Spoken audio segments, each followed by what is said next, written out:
இந்தியாவில் அடுத்த ஆண்டு முதல் நடைமுறைக்கு வரும் வகையில் கேஷ் ஐஎஸ்ஏ சேமிப்பு கணக்குகளுக்கான புதிய விதிகளை சான்சலர் ரேச்சல் ரீவ்ஸ் அறிவித்துள்ளார்.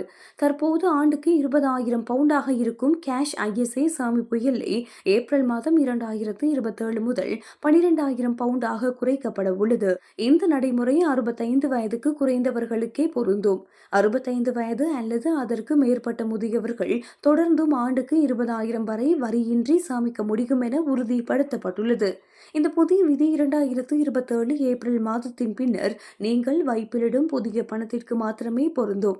ஏற்கனவே உங்கள் கணக்கில் உள்ள சேமிப்புகள் எவ்வித மாற்றமும் இன்றி அப்படியே இருக்கும். மக்கள் தமது பணத்தை வெறுமனே வங்கி கணக்குகளில் வைத்திருப்பதை தவிர்த்து பங்கு சந்தை மற்றும் முதலீடுகளில் ஈடுபடுவதன் மூலம் நாட்டின் பொருளாதாரத்தை மேம்படுத்த வேண்டும் என்பதே அரசாங்கத்தின் நோக்கமாகும். 2017 ஆண்டிற்கு பிறகு ஐஎஸ்ஏ சேமிப்பு எல்லை குறைக்கப்படுவது இதுவே முதல் முறையாகும்.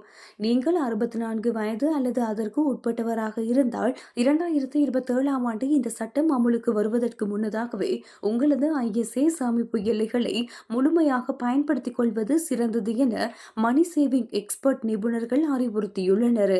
அரசின் இந்த தீர்மானம் இளைய தலைமுறையினரிடையே ஒருவித அதிருப்தியை ஏற்படுத்தியுள்ள போதிலும் முதியவர்களின் சேமிப்பை பாதுகாக்கும் நோக்கில் எடுக்கப்பட்ட இந்த முடிவு பாராட்டுக்களையும் பெற்று வருகின்றது.